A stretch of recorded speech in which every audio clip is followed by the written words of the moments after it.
Okay, everybody, welcome to part 2, in which most of the questions you have will now be answered.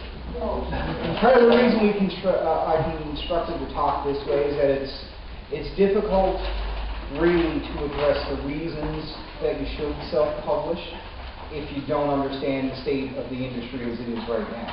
So if you're bored in part 1, you'll understand why as I move into it here. Okay. It's known by a number of different names. The most traditional name is self-publishing. Currently, the name that's taking hold is DIY or do-it-yourself publishing, which is a lot more accurate than self-publishing because you will do everything yourself. Still, as recently as this morning on CBC, I heard it referred to as vanity publishing. That's the derogatory term that publishers use to downplay the situation that they've created, in which there's an awful lot of writers with proven track records who can't get their book out because these people want to give book deals to models and 16-year-old pop stars. So, let's start with some of the criticisms that you'll hear about self-publishing. Most of these come from the industry, but you'll also hear them from people who buy into what the industry says. Self-published books are books which never should have been published, to which my response is, Snooki's book is published, that never should have been published, so there's no difference in the two. If you go to chapters, there's an awful lot of stuff by the top publishers that should never have seen print. Criticism number 2, if you have to pay to publish, it's because the work is unworthy. Now, you pay to publish anyway. If you sign with Random House, they give you an advance. That's not a gift. It's not a prize. That's money you have to earn out of sales. So you're paying to publish regardless. Number 3, without gatekeepers, the market will be flooded with crap. Well, the market already is flooded with crap. Gatekeepers have been neglecting quality work in favor of fast sells, cash cows, and that sort of thing. And they haven't been. The excuse that they will frequently use is that they have to sell those books in order to roll the money into more literary writers. But they don't. They roll the money into the shareholders because they're a business.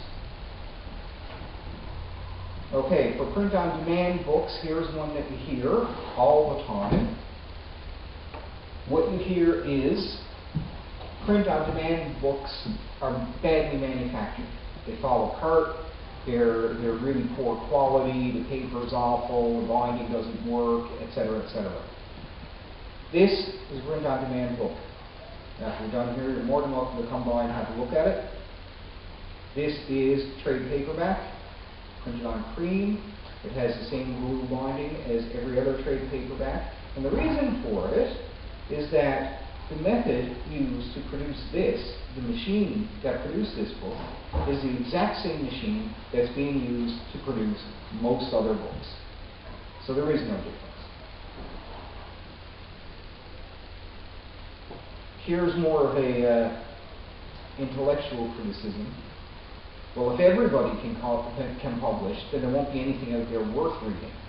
And the answer to that is cream floats to the top no matter how much milk is underneath. If your work is worth reading, it'll be read. If your work is not worth reading, it won't be read.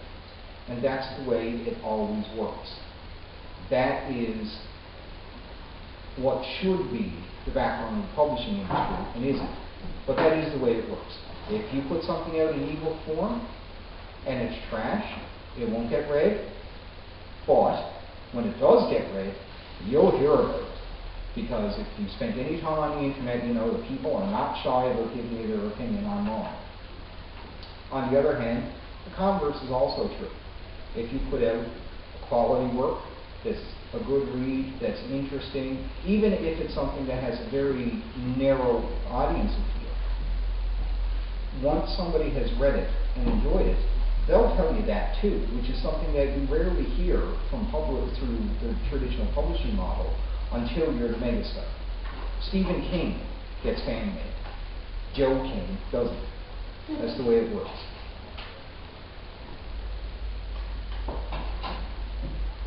Here's a criticism that's been cropping up periodically. Many ebooks are stolen works, they're plagiarized. Well, that's not true. There hasn't been any more incidences of plagiarism in ePublishing than there are in traditional publishing. There's been some high-profile plagiarism incidents, one of which involving J.K. Rowling and a Russian author a few years ago. Plagiarism happens, but the amount of work that's involved in putting out an ebook makes it difficult. It's just as hard to write one and put it out as it is to steal one and put it out, so why would you bother? Certainly you're not likely going to get rich on any of this, and we'll discuss pricing in a few minutes. And finally, ebook piracy. Ebook piracy will kill publishing. Well, just the other night, I reviewed several peer-to-peer download sites, which is where most piracy goes on. I had a look at the books that were available, and what I found in the title lists, I found the current top bestsellers, and I found a bunch of books that probably wouldn't sell anyway. Things like how to feel better about yourself eating only broccoli, or something along those lines. You know, how to get rich digging in your backyard. So most of what I found there, far and away, I'd say about 80% of what I found there was either books that were put up by fans of a particular author, books that have been long out of print and aren't available, or just stuff that's underground, books that wouldn't get shelf space anywhere else anyway. So you see a lot of erotic fiction, a lot of how to build a bomb in your garage, that sort of thing. There's no threat to the publishing industry from these download sites. Also, on the note of free downloads, established writers with very long histories, have started making electronic versions of their back catalog available for free on the website. One writer in particular, who's a science fiction writer who I quite like, his name is David Drake. He was very popular in science fiction in the 70s and 80s, and most of his back catalog long out of print. But he's still writing, and he's still putting books out. So what he did was he took all the books that were long out of print, and he put them up on his website. And if you're a fan, you can go and read his books. If you're new to him, you can go and read his books for free. And the idea is, by giving some work away for free, you'll get new audiences that will pay for your new book. Again, we'll discuss that in detail in a little bit more. Ebook piracy killing publishing, it hasn't killed the music industry. And it's been going on longer with the music industry. CDs are still put out, recordings are still made, bands still tour, people are still making money. So the downloading of music, since the downloading of music has not affected the music industry, it's not going to affect publishing. And the final note has to do with psychology of the consumer. Consumers, and this was found out in the music industry, it's also perhaps even more true when it comes to publishing. Consumers are far more willing to pay for the work when they know the money is going to the artist. When they know that in the case of CDs, bands are getting a nickel an album, then they don't really care if they steal it because they're ripping off a corporation, not the band. But when you look at independent music, underground punk, the big one, people always buy those bands' records, even if they don't have the money, they'll buy the record because they know they're helping the band. When it comes to writers, if they know most of the royalties are going directly to the writer, people will pay for it. If, on the other hand, they know $45 for this hardcover, and the author's getting a buck, they'll wait for the paperback because the author's still going to get a buck. And when it comes to ebooks, consumers know that if they don't support their favorite authors, they're not going to get any new books.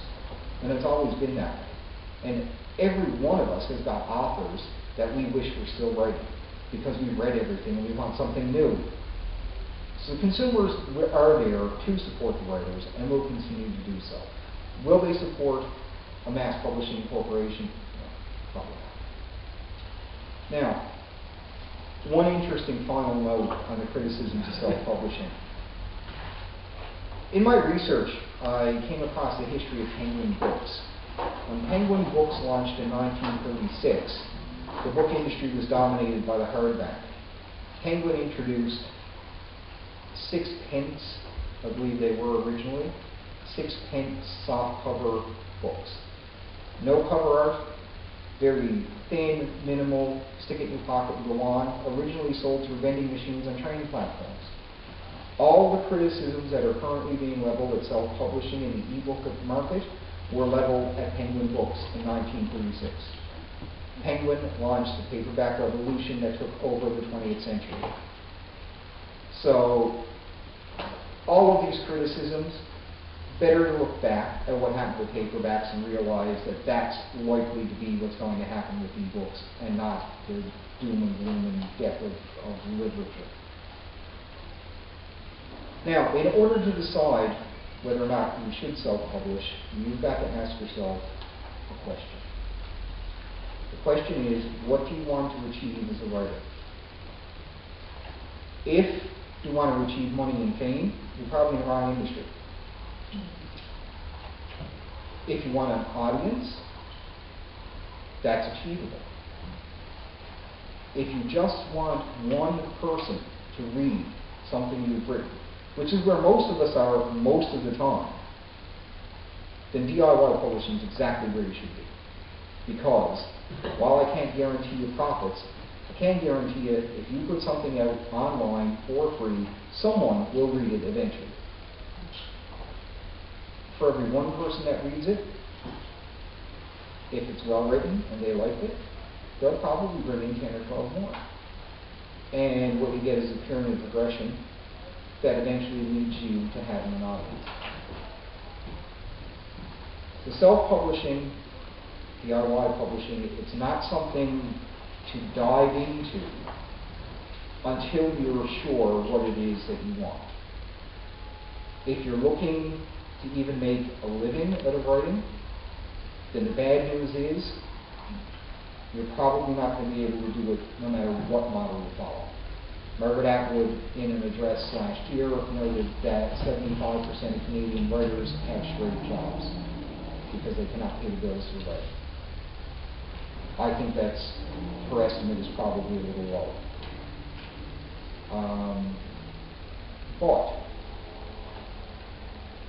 if you look at publishing from the perspective as a writer, or from the perspective of what you want to achieve as a writer, getting your story told, having someone read your work, just getting it out there so it's no longer sitting on your hard drive and on your to-do list, then especially republishing is a very, very good way for you to do that. Do it quickly, have your work done. I don't have to look at it anymore. Somebody else can read it next year and tell me that story you wrote, that was good. And I said, great, thanks a lot. But it's gone, it's out there, trying to move on. As opposed to continually waiting for rejection letters that aren't coming. Now, let's move more into the nuts and bolts of what has to be done here. Here is, I don't know if you're going to be able to see this or not, but we'll give it a go. This is called the Espresso Book Machine. And this is the high-tech fancy gadget that produces print-on-demand books.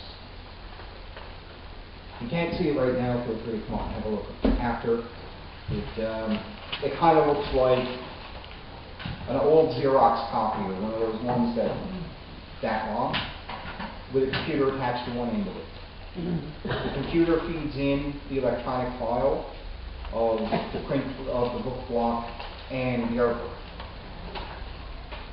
What you would send to a print-on-demand publisher as a writer is you send them one massive word processing document. Word is the industry standard. I'm sorry for your Apple people. But for print-on-demand, Word is the standard. And you send them a cover photo, which has front cover, back cover, and spine all on one picture. There's specific technical demands that they outline for you, but basically that's what you submit to them. A Word doc and a JPEG. Somebody goes to the espresso book machine, calls up your file with your name with those two files in it, hits print. 6 minutes later, one of these pops at the other end. Originally, the espresso book machine retailed for about $250,000. Prices have come down as the machines gain popularity. First commercial retail use of the machine. Originally, they were going to universities for doing textbooks and so on. But the first publicly available machine was an independent bookstore in the middle of London that had had a long history in publishing and was very popular and was on the verge of bankruptcy because a Waterston's had opened up across the street. So they had done the copy thing, have a copy, browse our books, and they were still on the verge of bankruptcy. So they took a chance and they bought one of these. And they completely overhauled their store. And within a year, not only had the machine paid off, they were turning a profit, and they continued to be profitable. And what their business is you walk in, you get a cup of coffee from the cafe, and you get a catalog. And the catalog has the covers and the back words of all the books they have available. And you can sit there and you can flip through it and you can go, give me one of those. And the waiter comes on and says, yes, okay, game misconduct, Jeff Rose-Martland, no problem. 6 minutes later, he brings you one of these on a tray, and it's still warm. That's the espresso book machine. But does it cost $50? No, it does not. It costs, had a discussion about the price outside a minute ago. The way that costing is done for print on demand, previous vanity press models would have had you paying for a small print run. So you'd have to pay for 500 books or 1,000 books. And then you'd be left with where to store them and how to get them into bookstores. Print on demand does not work that way. Print on demand is by the copy. So I believe what the author's cost on this for me is $11.38. That includes the manufacturing cost and the printer's percentage. That printer's percentage gets divided up between the publisher of this, who isn't really, and whoever it is that prints it out using the espresso book machine. The rest of it is up to me as to how much I want to charge. And the rest of it is my share, my property. The best part about it... Pardon me? Sorry, what percentage? I think I'm getting about 45%. 45? Something like that. I think so, yeah. Somewhere in that range. I have to crunch the numbers. Certainly much more than you get even through vanity press. The big advantage with the espresso book machine is you don't need a distributor. If there's an espresso book machine handy, then someone can just go in and get it directly from them. And when it comes to... How much does the book cost to the purchaser? The purchaser, depends on what the author sets the price at. Yeah, but generally speaking, what are people paying for espresso books is what I'm saying. Well, it's the same as what they pay anywhere else. My experience is with archers, okay? $11 to 50 cents, and I sell them for what I want to sell them for on the market here in St. John's. So I think that's what we're saying, is you just figure it out. Maybe the Writers Guild wants to go in and have a table at the back there, like publishers around the corner do, you know, and then people order and sell what they want to sell. Like I am sure it's going around advertising. Or the other option, which we'll be discussing a little bit more when we get into ebooks, has to do with the current state of the market. Bricks and mortar bookstores are going out of business all over the place. In particular, of the big purchaser, Barnes & Noble has gone down. Barnes & Noble is now only in the ebook business. They do not have a physical store anywhere. McNally Robinson out west is in the same position. I think they have one store left and the rest is all online selling. The big box retailers have been driving the national chains out of business. The national chains had bought up all the mid-level retailers, so there weren't any. The only ones that are still managing to survive in some locations are independent bookstores because they offer things the big bookstores don't. They offer a personal touch, they offer a wide variety of titles, they offer a person that can recommend books to you. So they're managing to survive and weather out this storm. But the actual physical bookstores, book sales are down because a lot of people just can't be bothered to go to Chapters for 4 hours. So they'll go to Chapters online for 4 hours. They'll order the book that they want to order from Amazon and have it shipped to their house. And when it comes to print on demand, you can order this book at chaptersindigo.ca and it'll arrive at your house in 3 weeks, which is about the same amount of time as it would take for any other regularly large produced book that had special order. Or at your ebook in 3 minutes. Or an ebook in less than that. Yeah. Right? The thing to remember when it comes to this, as the publishing world shifts, you may want to consider whether or not you even need to have your book in a physical store or to deal with a distributor. Because as things have shifted in the publishing world, as readers are doing more purchasing online and less purchasing in stores, it may not be cost effective for you to carry inventory or to deal with a distributor or to even have your book in any of the local stores, and I know there's been some frustrations with getting that accomplished. You may be able to get as much or better reach just simply by having your book available online as a print book, print on demand. Now, the other option, of course, is the electronic book, of which I've got 2 samples here. These are not straight e-readers. These are the new technology. These are called Android tablets. They're basically mini computers.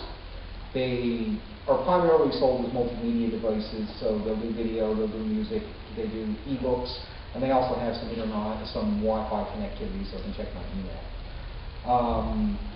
This is slightly older than this one. This one I've read about 3 books on. This one I've read over 40 on. It takes a little bit of getting used to because the reader experience is different from flipping paper, but it doesn't take too long to get adjusted to. And once you are adjusted to it, it is every bit as comfortable and enrapturing as dealing with paper. I don't think these are going to replace paper. That's one of the huge arguments that's ongoing even now. People are arguing over the death of the paper book. The paper book's not going away for the same reason that the pencil didn't go away. The word processor is much better text than writing with a pencil. But pencils work when you don't have something to write on and when power's out. Paper books you can read when the power's out. A Kindle you can't read, as a lot of Americans just discovered. You can't read a Kindle when the power and the internet have been out for 2 weeks. So paper books aren't going anywhere, but what we are seeing now already, and what's probably going to be the trend, is that more disposable works, such as magazines, newspapers, and short-run topical books, will probably be relegated to the ebook format and do very well there. So we may not see actual print magazines, because a lot of criticism for years of the print magazines is that Once you've read it once, you don't keep it around. It costs so much to get. It's got to be trucked. There's so many trees are killed, et cetera, et cetera, et cetera. So magazines have started to make a move into the ePublishing format, and in a few years they'll probably be almost exclusively in that format. What about sharing? Sharing is a big issue because there's an internal battle regarding electronic management rights. Digital rights, some groups are saying everything must be locked down solid so that you can't possibly share it, and so on. Consumers are resistant to that because consumers are going, but I've always shared my books with my friends. Based on what I've seen in the music industry, they went through digital right management issues in the music industry around the turn of the millennium. The end result is they gave up on it, because the more security features they put on CDs to try and keep them from being copied, the easier it got for people to copy them, and the more frustrated consumers got with the fact that they couldn't copy this CD onto their computer to listen to it work. I think we'll probably see exactly the same thing in the ebook market, in that at the end of the day, consumers who like your work will pay for your new work. Consumers who like your work right now and don't have any money will go to a second-hand bookstore or a charity shop and get your book for $1, and you see nothing out of it. With the ebooks, you'll probably see the same thing, in that people who support your work and have money will buy your ebook that just came out. People that don't have any money may download it for free. But that was a sale you weren't going to get anyway because they don't have any money. But what you do get out of it is you get a fan who next time around has money and buys your book. Or next week has money and buys the book they just downloaded for free because they want to help you out. So, in dealing with self-publishing, you frequently need to take a step back from ideas that you may have gained from the publishing industry, or ideas that simply are a little out of date for the current reality, and ask yourself again, what is it you're trying to accomplish as a writer? Yes, we'd all love to be rich and make a fortune from our work, but the reality for a lot of us is we have work that's out of print, we have work that never saw the light of day, that nobody's read other than us. We're not making any money off that work now. The potential to make money off it again in the future is diminishing as long as you hold to the old publishing model, because that's the industry that's in collapse. What we need to do as writers is find new ways of engaging an audience, developing an audience, and maintaining an audience. That requires us to have an audience, which means the work needs to be out there. What can you lose is a big question. Obviously, given the amount of self-publishing I'm keen on self-publishing. But there are some issues. The big thing that you can lose right now is status. If you don't have any status, as I didn't, then I lost nothing.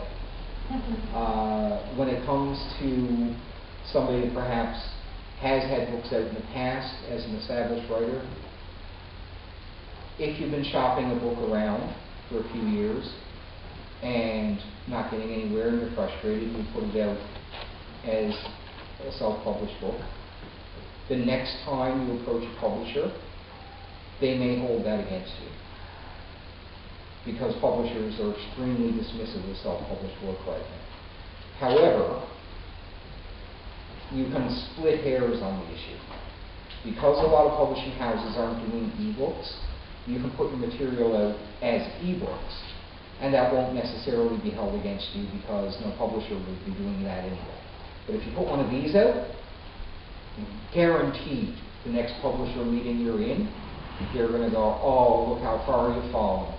You resort to printing your own books because they're like that. I heard a comment this morning, I was talking to a few people about this earlier. There was an interview on CBC, Michael Enright and 3 publishers. I had to turn it off because it was getting quite angry. The point at which I turned it off, which is one of the female guests, made the following statement, which I think shows the arrogance of the publishing industry.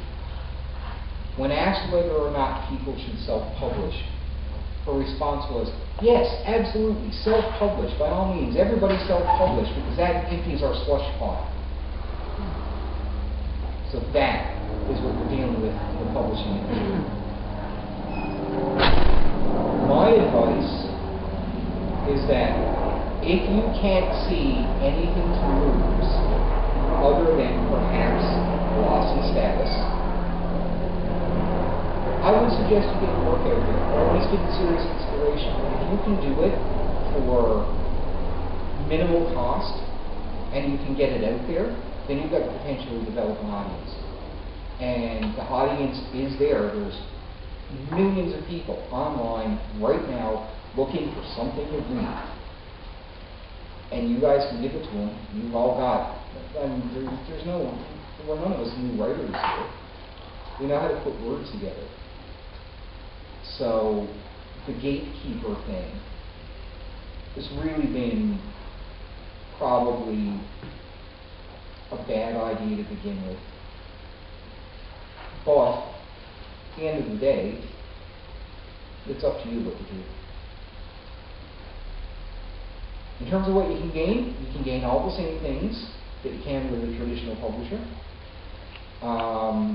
Particularly if you deal with narrow scope work, so special subjects, academics, fan fiction, poetry, genre writing, those fields that in a bookstore would never take up a great deal of shelf space. You can get a pretty good audience online.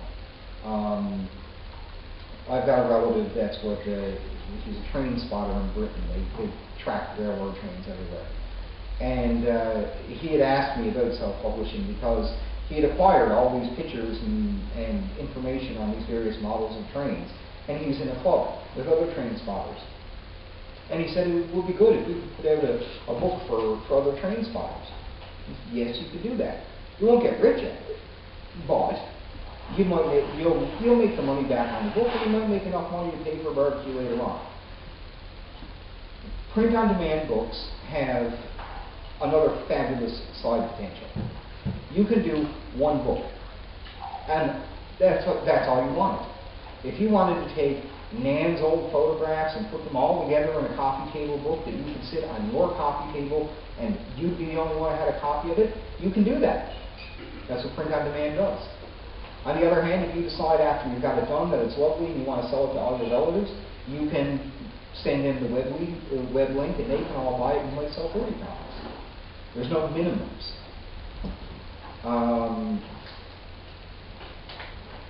And one other thing that should be noted here, in particular, I referenced it earlier.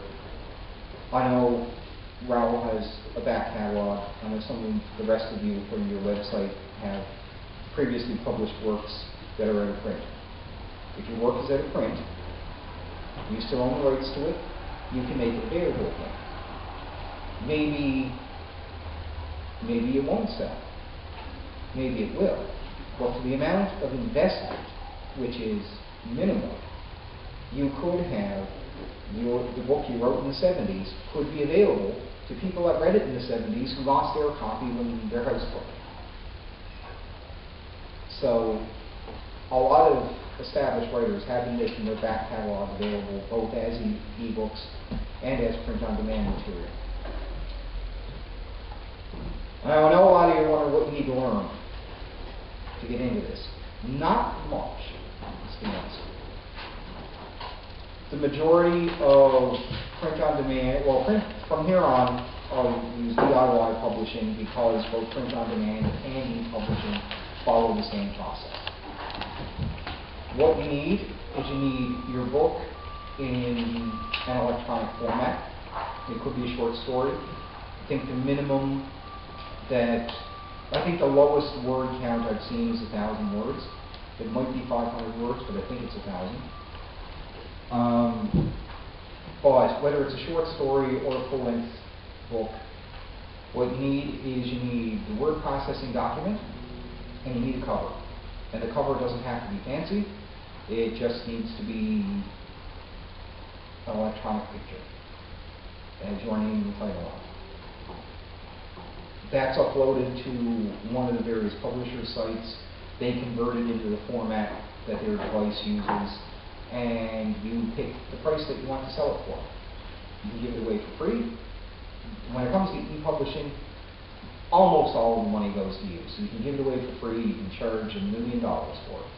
I wouldn't recommend that, you probably won't get too many sales. But if you got one,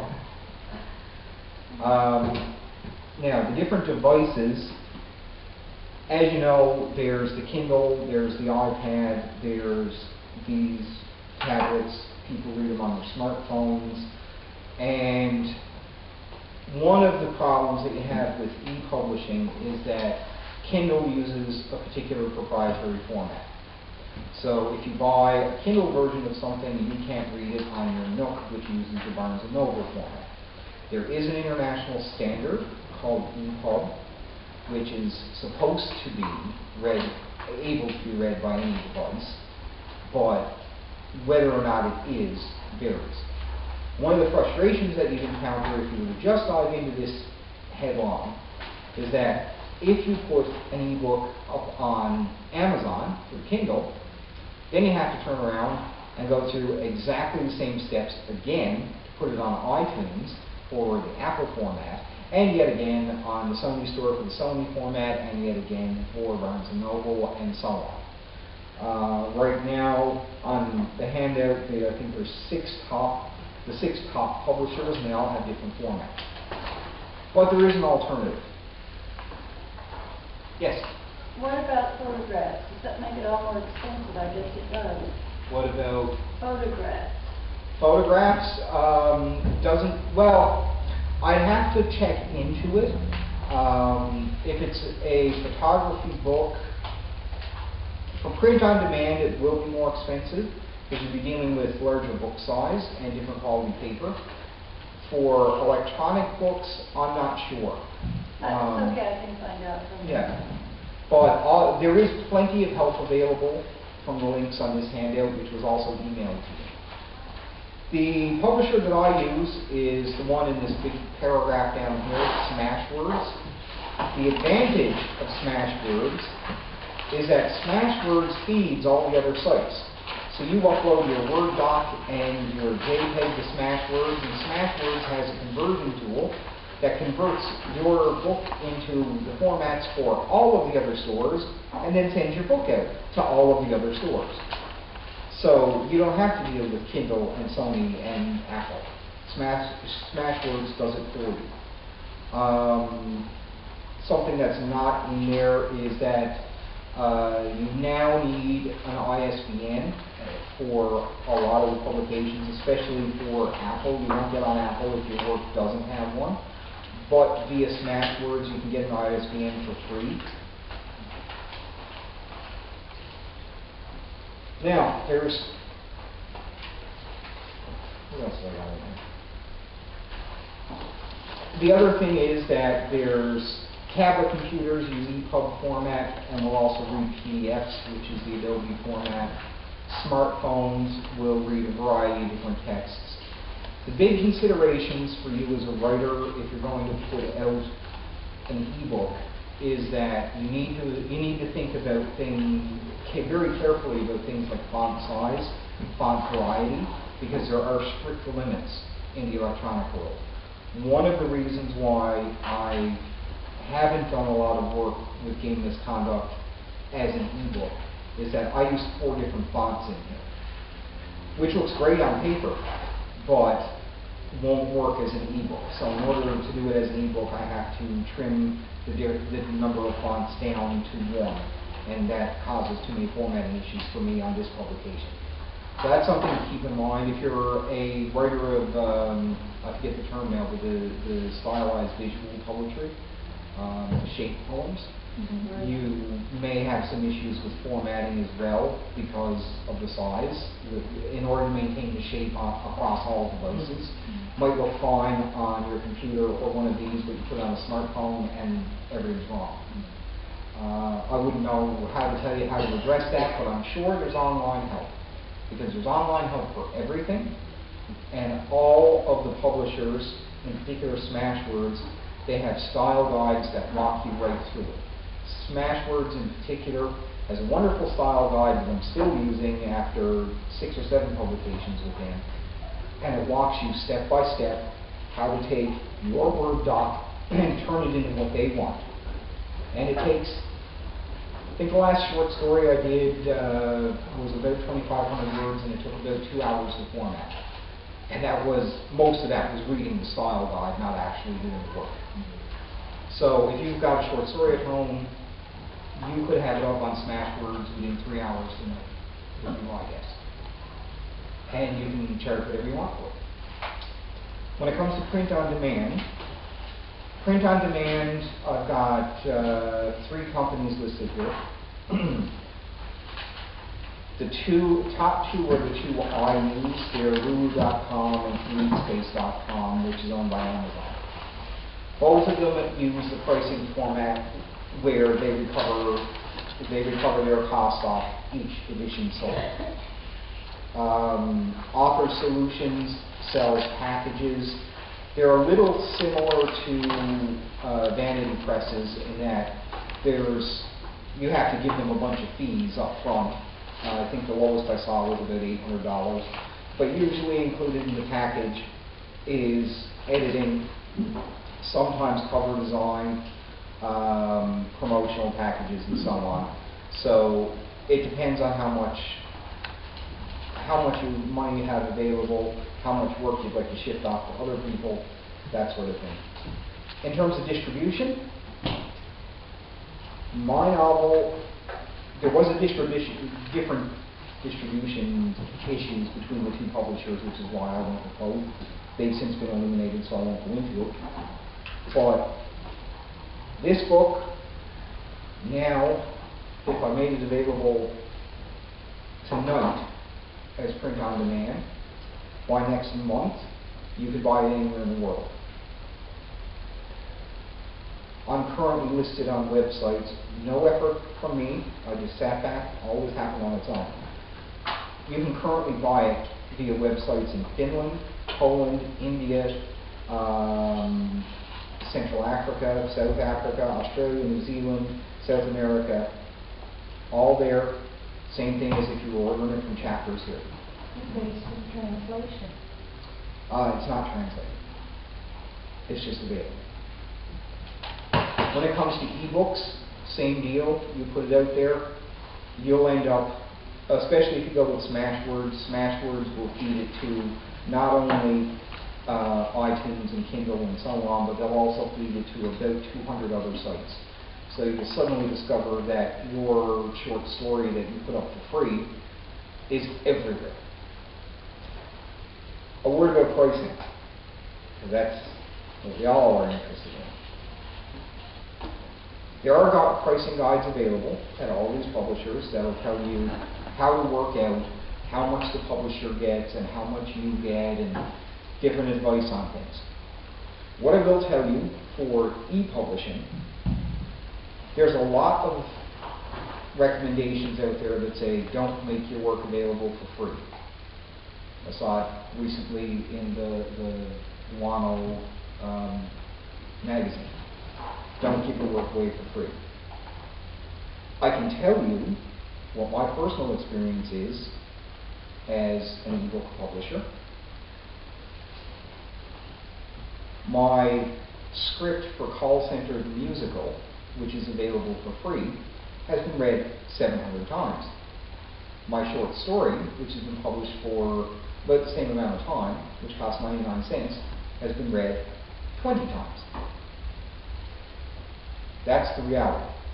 Consumers know free content is available, and they also know they don't have a lot of money. So what they're doing is they're looking for free content. Then once they found something free by an author they like, then they consider paying. If you only put your work out with a price tag attached to it, the chances of someone reading your book are, I won't say non-existent, but they're a lot lower than if your work is out for free. That's not to say all of your work needs to go out for free. But if you consider free ebooks the same way you would as putting in a magazine that you don't get a fee from, it's a promotional tool.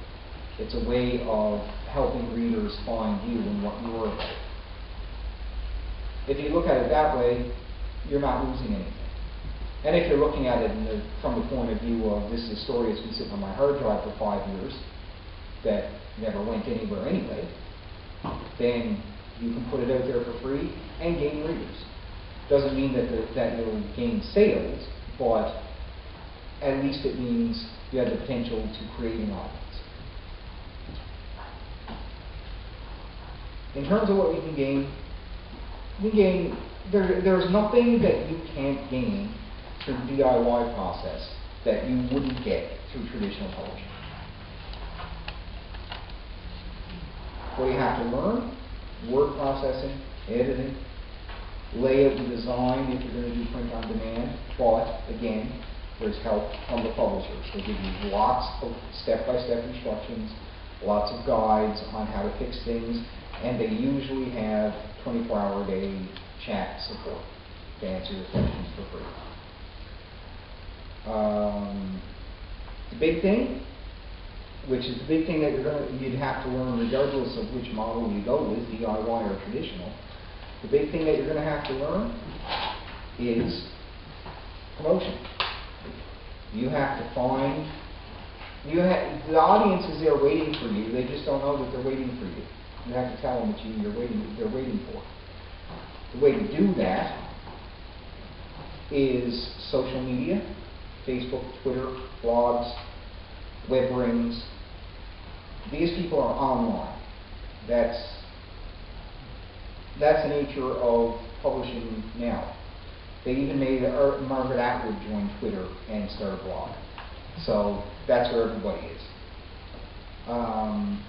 It's not difficult. It can be frustrating. But if you're online, you can tell people, go check this out, go check that out. I got a new story up. What you would like to do, ideally, is to create your own little corner on the internet. So you have your website that has links to your ebook stores and your print book stores, and lists how to find you on Twitter and how to find you on Facebook and how to email you. And then on Facebook, you have your own personal profile, and then you have the profile for fans of yours, which redirects to everything else.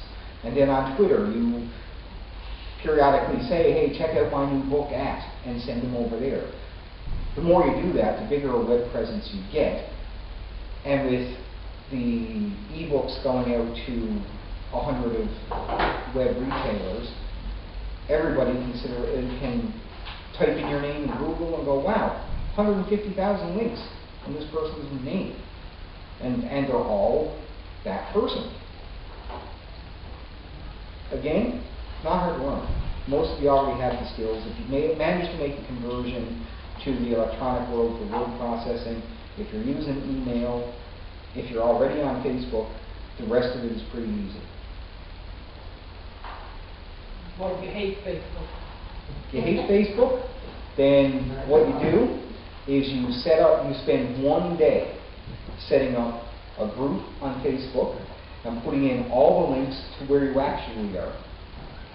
So if it's your blog or Twitter or whatever, that way you've got your foot on Facebook, but you don't have to look at it again.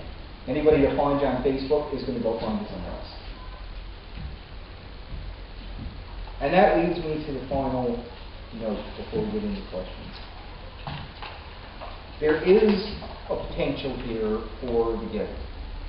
It's something myself and Raoul came out of the discussion I had with Raoul on Tuesday. It's something that I noticed. You guys have a very good website. It's easy to use. I found a lot of information about all of you. It's very easy to navigate. There's a potential there for the Guild to assist its members collectively in moving into the e-publishing world. In that, there could be a section set aside on the Guild web page for resident authors that would have, again, your bios, same as it does in the members, and links to each of you individually, to your personal websites or to your Smashwords pages or whatever. There's also another way of doing it, which is the Writers Guild itself could become an ebook publisher through Smashwords and could help all of you publish. Basically, you would be publishing the same way you normally would for ebooks. All royalties would still go to you, but it would be under the name the Writers Guild. And what happens then, that if I read Raoul's book, that was good. I wonder what else is in this Writers Guild, because now I've got a starting off point. I'm not just randomly typing in topics hoping to find something I like. So I'll go down through all the stuff under the Writers Guild name, and I'll look at every member of the Writers Guild that's got something there. I may not like all of it. I may not like any of it beyond Raoul's. But it's a starting off point for me as a consumer. And it gives me a place to start to find new stuff to read. And that's something else that could be done, and I have got to recommend. A trial title for this, if the Guild wanted to do it, would be A Charm Against the Pain. Because I would imagine, I checked it, that's a recent publication, I imagine it's in electronic format already, so it should be pretty easy to get that uploaded and out. Charm Against the Pain, I read this book. Last book, I should say. One more thing and then I'll get to questions. Here's some innovative ways of promoting ebooks, or promoting books in general, that authors have come up with. Terry Fallis, I mentioned earlier, the Leacock winner. In order to drum up an audience for his books, he did chapter by chapter podcasts of himself reading it, and made that available for download.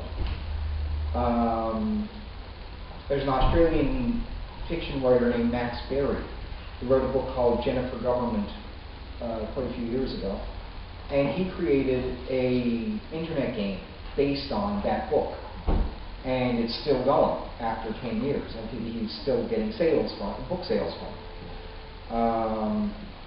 Kindle has introduced something called Kindle Signatures, which I have yet to see, but apparently is a way for authors to sign the ebooks.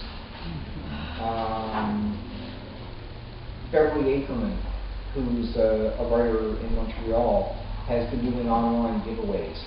She's done giveaways of hard versions and electronic versions of her book, and she's generated around 800 copies in sales just through, hey, everybody like this page, and one person will win a copy of the ebook.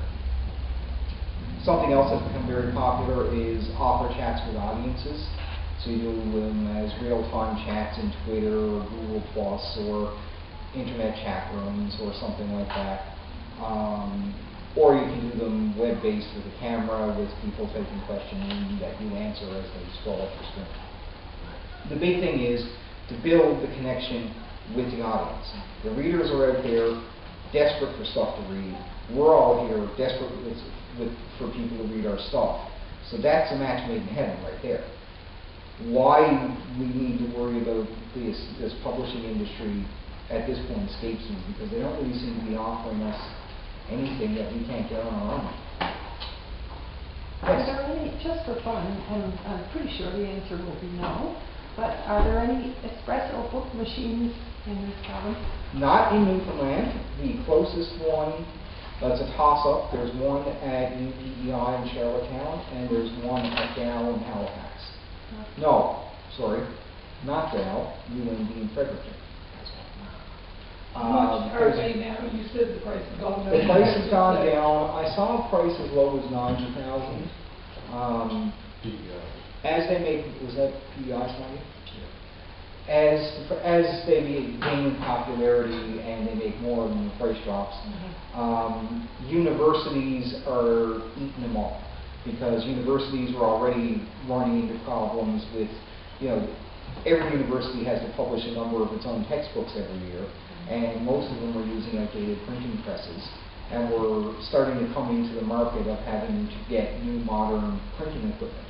And Espresso was really good and said, hey, if you get one of these, you can run a bookstore too. And that's what's happened. At UPBI, this is about 35% of the customers are coming in to buy these, not buy textbooks at all. And they paid for the book machine already. I would expect that MUN will probably have one in the next couple of years. I can't see any reason why they wouldn't. It'll either be MUN or it'll be the Queen's printer will end up with one.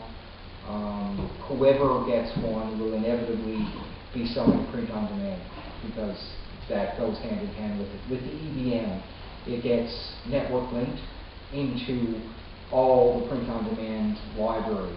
So you can order, you don't have to muck about with files. You can just go and buy the same books from any of the machines available on the network. Stella, do you have a question? No. Oh. Where? Esther had her hand up earlier. Okay. Okay, the free publishing, I was wondering what copyright protection they have. Under Canadian copyright law, you own the copyright. As soon as you write it, it's yours. Nobody can take that away from you. You can put it out there free. You can put it out there free. You can do anything you want with it. You can even publish it, and it's still your intellectual property. Under Canadian copyright law, in order for you not to own the copyright, you have to explicitly sign it away. So if you're contracted to write something for the Telegram, the contract may be that they have exclusive publication rights in perpetuity. But outside of that, it's Canadian copyright law says that inherently the copyright is yours. It doesn't expire. It's yours for, I don't know, it's 100 years or something before it goes public domain, or maybe 2 generations after your death. 50 years after your death. Is it 50 years after your death? So yeah, you can put your work out there, it's yours. And especially with Smashwords, you'll probably have it assigned with an ISBN anyway, so it's already going to be registered and well protected. Yes? If you're reading a book on, say, Kindle, you've downloaded it and you read it, do you have to pay the next time if you want to reread it, or is it going to be available to you for good? That is a problem in the industry right now that they're debating over. At one point, it was yours for good, and then something happened with the title. I can't remember exactly what title it was. It might have been Catcher in the Rye. But basically, they had a classic title for sale, and it turned out they didn't have the copyright for it. So Amazon and Apple has this ability as well. Reached out to all of the Kindles and everybody that had bought this edition of the book and pulled it back. So all these people that had paid for the book and bought the book lost the book. I think that's still under class action suit. Basically, the consumers are saying, well, you wouldn't break into my house and take the copy back, so you shouldn't be able to take it off my Kindle. So as far as it goes, it's changing technology. It is one of those things that's open for debate. Some places are saying, some models are suggesting, well, maybe you'd be allowed to read it 6 times in order to prevent you from giving it to somebody else. Basically, every argument that's been put forward in favor of limitation, consumers react negatively against. So ultimately, it's probably not going to be that way. But however it is now, it'll probably change tomorrow. That side of the industry is changing really quickly. So if you were reading a book and say, you know, my husband said, oh, books, really are interested, and say, like you to read it afterwards, and then it's not available to them. That seems a little bit hard. In theory, if he's reading it on your device, he should be able to read it for free. Same as if you were reading it for the second time. But again, it's one of those things that changes from day to day. They have at the moment, like on Kindle, the form I use, and like after you have so many books, your device, in order to save room on your device, they have a thing called iCloud, and or Kindle Cloud or whatever it is, anyway, cloud, so that they exist in the cyberspace for you. And when you want to read it, you can click on what books you have on cloud versus what books you have on your device, but they're still yours. But I mean, there still could be issues that he talked about, individual books and what have you. Yeah, there's also a limitation on the cloud ownership, which is cloud ownership devices.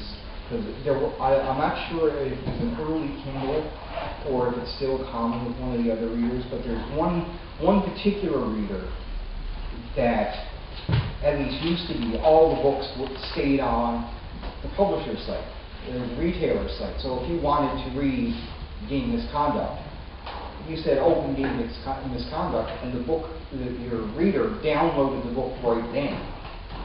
And otherwise your library stayed as notes on Amazon. The only problem with that is if you're at the Sunshine Camp, there was no internet connection, you can't access any of your library.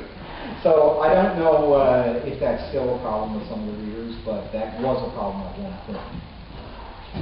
Any other questions? Did you have a question? No? We have two questions here. Let's get Patricia over here first. What you're saying is the benefit of e-publishing is the ability to be able to do it yourself, which is wonderful. But a cautionary note, when I was living out west, there was a woman who published her own book. It was Vanity Press, they called it. She supposedly had an editor edit this thing over a several-month period, back and forth they went. Anyway, she published it, she brought it into us, it was awful, awful.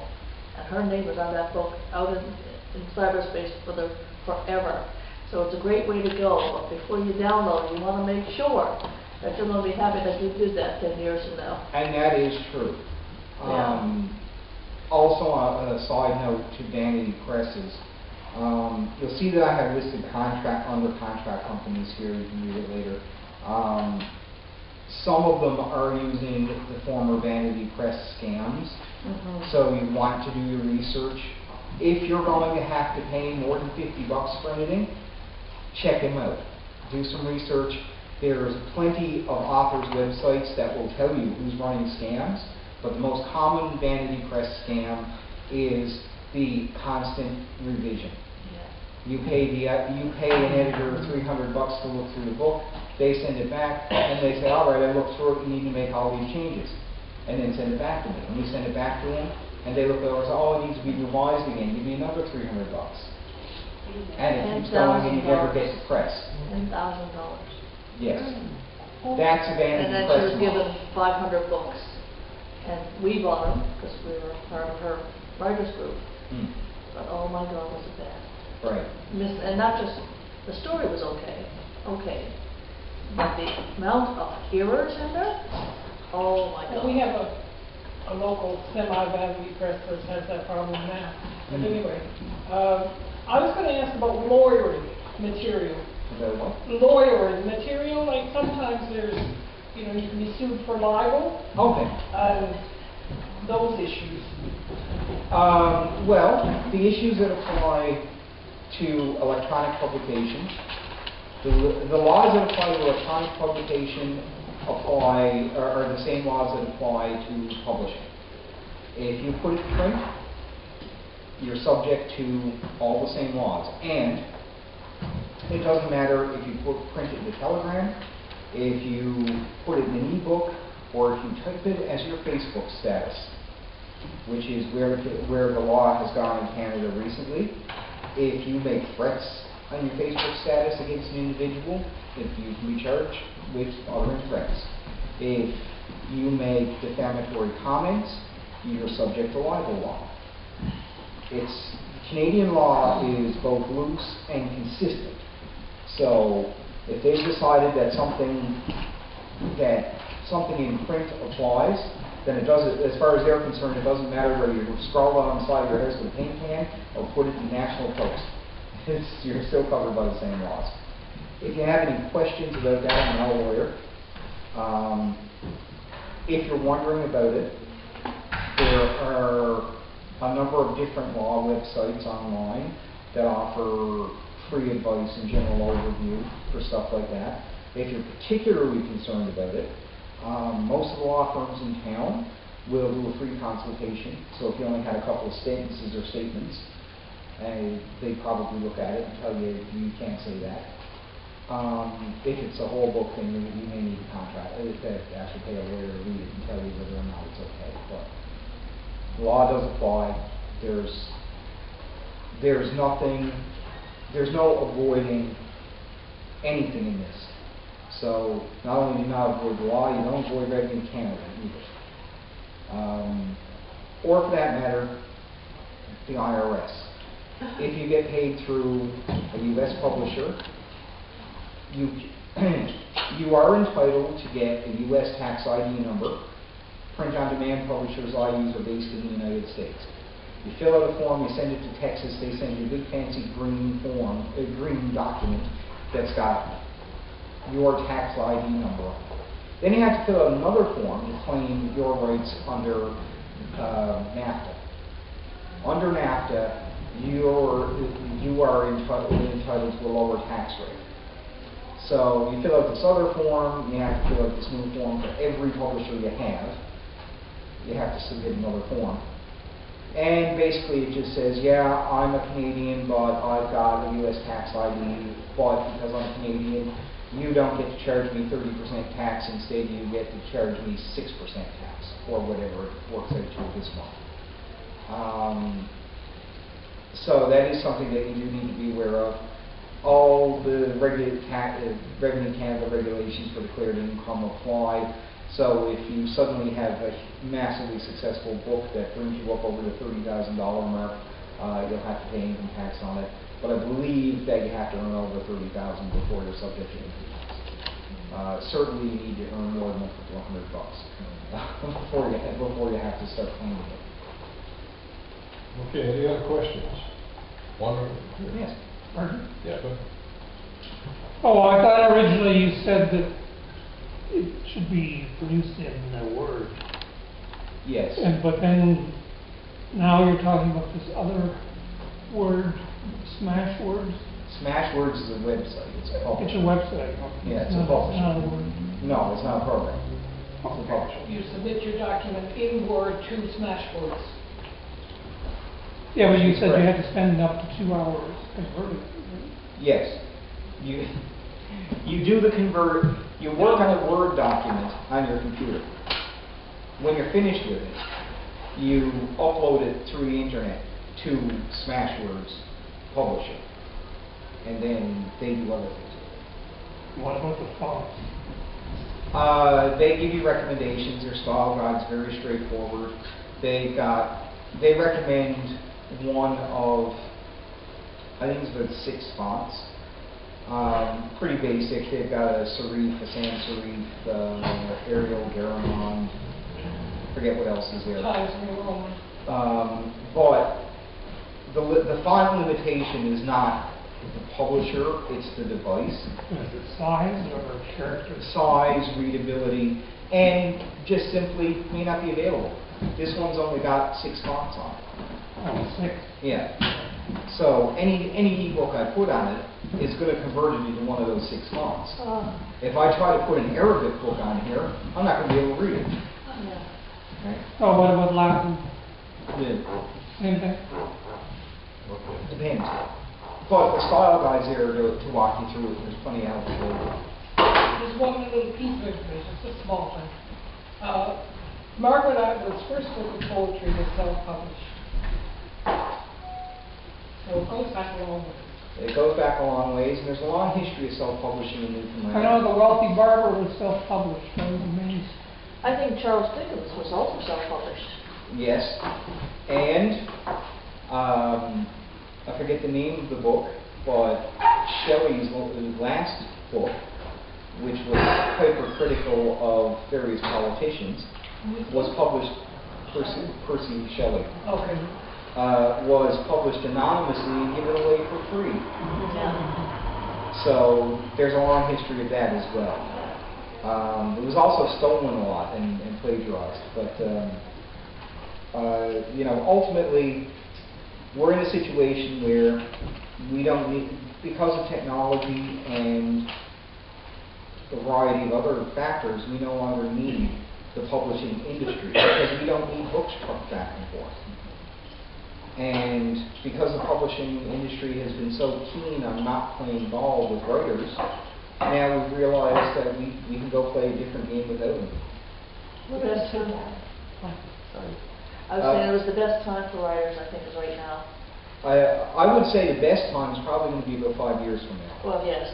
Once the Yeah. dust settles. I will give you another piece of advice, something that I've discovered over the past week as I've been preparing for this. If you decide to go this route, stop reading industry news. Because the more you read the industry news, the more you try to follow what's going on, the more annoyed and irritated, frustrated, and angry, confused, and depressed you're going to be. And and at the end of the day, if you're doing this, you're not in the publishing industry. So all that information is irrelevant and it's just going to depress you. What are your two tablets and do you prefer one or the other? Well, this one is by a company called Velocity Micro. It's called a Perkins Reader. These are both Android tablets. Android is the Google operating system.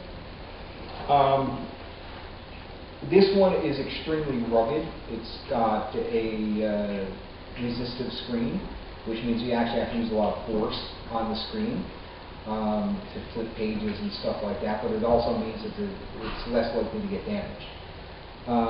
This one is by Citizen Electronics. It's called the Clue. It's also an Android tablet. It's got a capacitive screen, which is much more responsive and much easier to flip pages on, but it's a little more fragile. For ease of read, I prefer the capacitive screen on the Clue. For videos and music and knocking about in the back of the car, I definitely prefer the more rugged one. What would the cost of each? Cost on each about $100, and they come with plenty of memory and again, movies, music, internet connection. There's a built-in keyboard on an on-screen keyboard similar to what's on smartphones. That's a real pain for typing on, and I wouldn't recommend doing any more than a Facebook status update on it. I certainly wouldn't want to try to answer an email on it because it would just take forever. But it's good if you need to get a quick note off to somebody. They're really good for portability and for having access to things that you need without having to lug around the laptop. Okay, guys.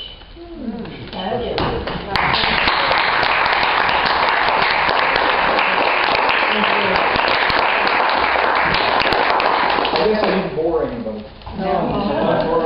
This is not a question about anything we talked about, but I wondered if anyone has suggested reintroducing serial novels, like Dickens used to publish his books, a chapter a month or a chapter a week and stuff like that. I wonder It has been done by some authors online. They've been doing it. Basically, they've been posting chapters as they've been writing them. Stephen King did, I think. I think there's a lot of confidence involved in doing that because, especially for me, by the time I get to the end of the book, it's very different from the way it started. I could see publishing it a chapter at a time once I completed the full manuscript, but publishing it in draft form, I think would be really, really risky. But certainly, it would certainly get people's attention. Anything that you can do to draw attention to yourself as a writer will be extremely helpful online. You must also know that if you start looking, you'll find there is a lot of writers online. But that doesn't mean they're all good, and that doesn't mean they can fight for the same audience. So, I think if you're confident in your work, get it out there. You get it out there for cheap or free, even better. Okay. Good advice. I will be available for anybody that has individual questions. I just want to say that that book that you talked about that's really popular right now, the Gray whatever. Yeah, Fifty Shades of Grey. Yeah, I'm obviously the only one who hasn't read it. But someone said to me recently, boy, it's not because of the writing. The writing is not that good. Yeah. They said to me. So obviously it must be the subject matter. erotic content is Exactly. Well, it's erotica, and it started as fan fiction from the Twilight series. Yes. Yeah. And evolved into this. So, I mean, it's definitely got its appeal. It was a bestseller before any of the media caught it. So anything, regardless of whether or not I like it, anything that's become a bestseller before it was hyped, there's got to be an audience for it. But I think it's being hyped awfully big at the moment. Yes. It is.